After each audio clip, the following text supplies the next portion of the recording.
Chhattisgarh express में आप सभी का स्वागत है और सबसे पहले खबर है छत्तीसगढ़ के विधानसभा की। जी हां, छत्तीसगढ़ विधानसभा में बर्बाद हो गई है वो सैकड़ों एकड़ जमीन जिस पर ये डैम बन रहा था। हालात ये है कि लाखों की लागत से बना ये डैम पहली ही बरसात नहीं झेल पाया और ढह गया। आइए देखते हैं हमारी एक खास रिपोर्ट। ये है पहरी गांव। कुछ वक्त पहले तक यहाँ पर सब कुछ ठीक था, लेकिन आज हालात बदल चुके हैं। हर आंख में कल की चिंता है। वजह है पहरी गांव में बना कुरू डैम, जो बनने के पहले ही पहली बरसात में रेत के महल की तरह ढह गया। एक ऐसा बांध जिसकी अव्वल तो जरूरत नहीं थी, लेकिन कहीं वो मुकम्मल होता तो बात कुछ और होती। आज उस टूटे बांध और मलबे ने कई एकड़ खेतों को हमेशा के लिए बंजर कर दिया।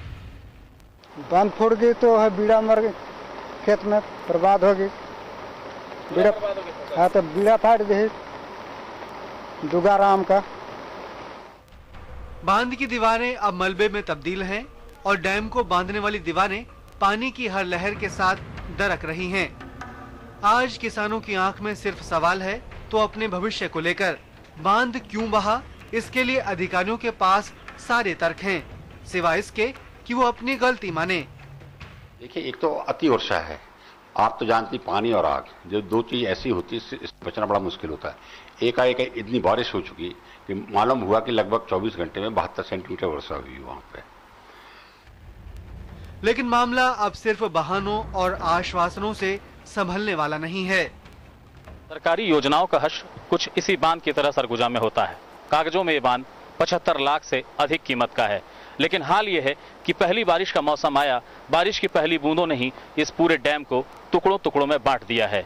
इस बांध से उफन उफन कर निकलने वाला पानी इस पूरे इलाके के हजारों एकड़ खेतों को हमेशा के लिए बंजर और तबाह कर चुका है। याज्ञवल्क्य, सहारा समय, अंबिकापुर, सरगुजा। तो बांध का क्या हाल रहा ये तो आपने देख लिया और अब बात करते हैं सरगुजा के पहरी गांव में रहने वाले किसान दुग्गीराम की जमीन पर ही ये बांध बनाया गया था। बताया जा रहा है कि स्थानीय बीजेपी विधायक सिद्धनाथ सिंह की सीधी दिलचस्पी इस बांध में थी और ये बांध की 1/4 राशि उठा भी चुके हैं, पर अब विधायक साहब का कोई पता नहीं और दुग्गीराम मुआवजे और आश्रय के लिए आंसू बहाने को मजबूर है।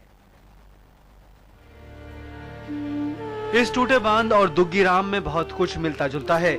बांध का पानी तो बहते हुए सूख भी जाएगा, लेकिन दुग्गी के आंसू और उसकी चीख शायद मरने के बाद ही खत्म हो। सरकारी बांध जिस जमीन पर बना वो दुग्गी की जमीन है। बांध बनाने के लिए ना तो दुग्गी से पूछा गया और ना ही जमीन का उसे मुआवजा मिला।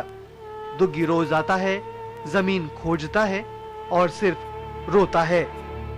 अब तो कहीं बांध बंधवाई देना है तो ले मैं झींग बड़ा झींग बगड़ा कहना ते घरी नहीं बगड़े थी कहल सिद्धनाथ विधायक करके इसकी नहीं बिगड़ी, नहीं बगड़िया।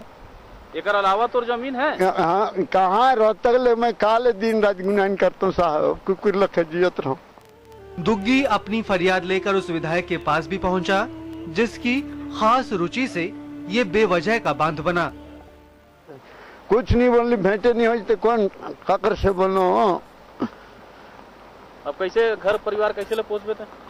अब तो बुढ़ गए तो दिन रात झखा तो हूँ, कैसे मर छुआ पुता नाती नतनी जीव कह के मैं तो अब बुढ़ा लो।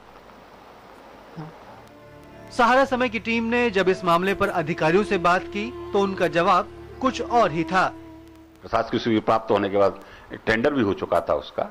मैं आके जब मैं ज्वाइन किया यहाँ पे तो मेरे समय में एग्रीमेंट किया मैं उसका और उसका काम शुरू हुआ है। विधायक सिद्धनाथ सिंह की कोई सहभागिता ऐसी जानकारी आपको नहीं? इस बारे में कुछ मालूम नहीं है। अब क्या है, यहाँ तो आजकल परिपाटी है, ठेकेदार ठेके में लेते हैं, पेटी कॉन्ट्रैक्टर काम करते हैं, तो पेटी कॉन्ट्रैक्टर काम कर रहे हैं। यहाँ के लिए नहीं, घुघरी के लिए नहीं, पूरे सरगुजा में ये परिपाटी है।